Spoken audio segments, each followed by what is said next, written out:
how does the brain work? I'm going to explain my thoughts on this, my understanding of it, not coming to it as an expert, but coming to it as a person who knows about as much as you do. Just interpret it and explain it in my way. Now, to explain the function of the brain, I need, no surprise, I need to use words. It'd be good if I use words that you, the listener, will understand. I'm not saying that you wouldn't understand some really complicated words, but it's not necessary for this discussion to make it so complicated that it's difficult for anyone to understand. Two words are important for this.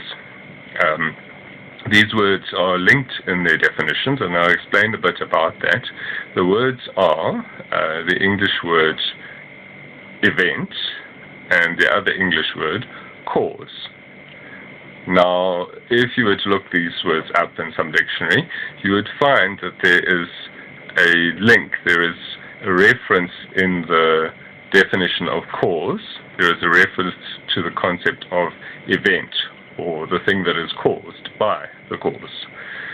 And if you look at the definition of event, you will find amongst the various definitions of event a reference to the concept of causation, that an event is caused by its cause. Now, the cause and the event, or the cause and the effect, are in fact both events. One event causes another event to happen afterwards. So there is cause and effect, there is event and resulting event that happens after it. Now, we, and by that I mean almost everyone, I won't say absolutely everyone, but almost everyone uses these words, cause and effect, uses the word event, and uses the word cause in respect of event, and accepts the linkage between these two.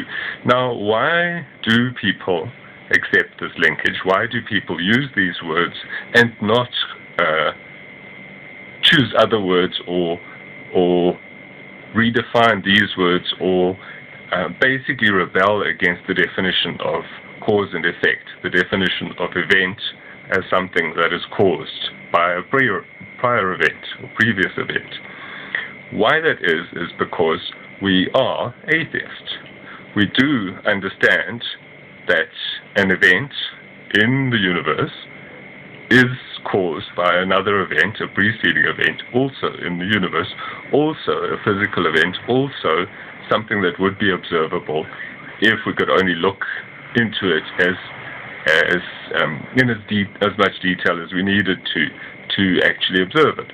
Now, what we have, for example, is if we discover a fingerprint on a surface, that fingerprint consists possibly of oil or something like that, oils and fats, maybe some other substances, but let's say it's mostly oils and fats.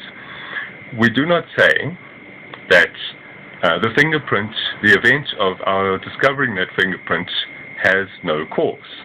The existence of the fingerprint there, the event of the fingerprint arriving on that surface, we do not say, oh, that has no cause. And we do not say, oh, well, it must have a cause, but the cause could be non-physical. For example, there might be some non-physical being that actually moved the oils and fats around and formed the fingerprint on the surface. Now, what we say is the fingerprint is on the surface because the associated finger that's got that same pattern on it touched that surface.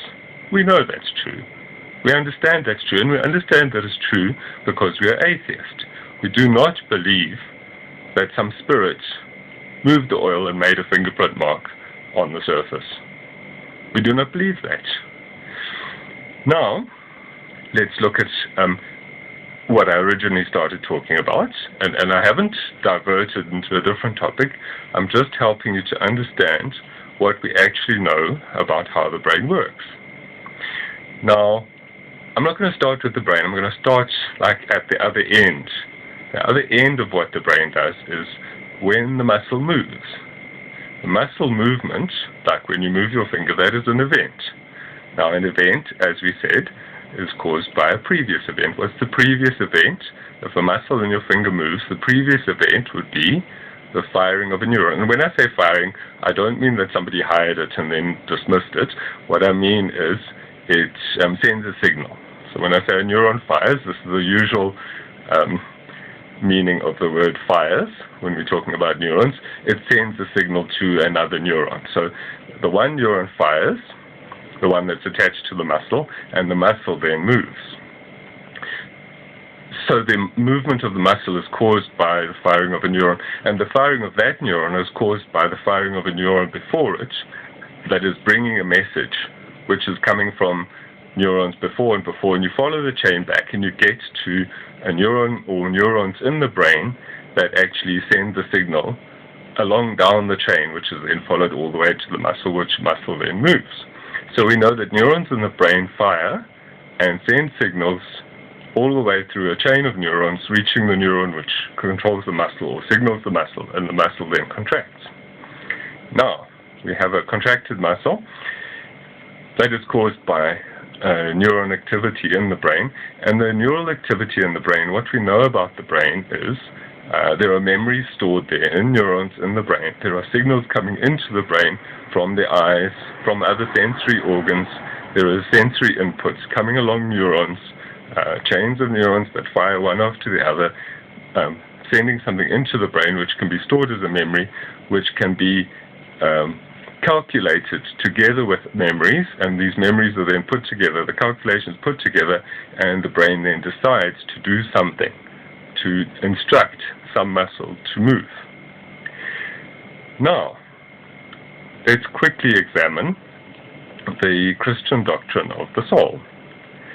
The soul, if we were to explain it as a scientific hypothesis, what the soul would be a non-physical entity that, and now we go back to what I said earlier, this non-physical entity does not have the ability or the permission, is not able to move a small quantity of fats and oils on a surface in order to form a fingerprint in the pattern that would be caused by a finger. That would apparently be caused by a finger. The soul does not have the ability or the power or the permission to actually move fats and oils on a surface to form a fake fingerprint. However, the soul is quite redundantly doing the work that we know is done by the brain. What the soul is doing is the soul is thinking, and then the soul moves neurons around in the brain according to this hypothesis. So I'm explaining this to you so you can examine this hypothesis for yourself and really deeply think about what you think of this hypothesis, because the soul then would be moving neurons around in the brain. Now, neurons in the brain, of course, have the capacity for memory, they have the capacity for calculation. They're basically capable of doing the thinking. But according to the Christian doctrine, the soul is in fact thinking.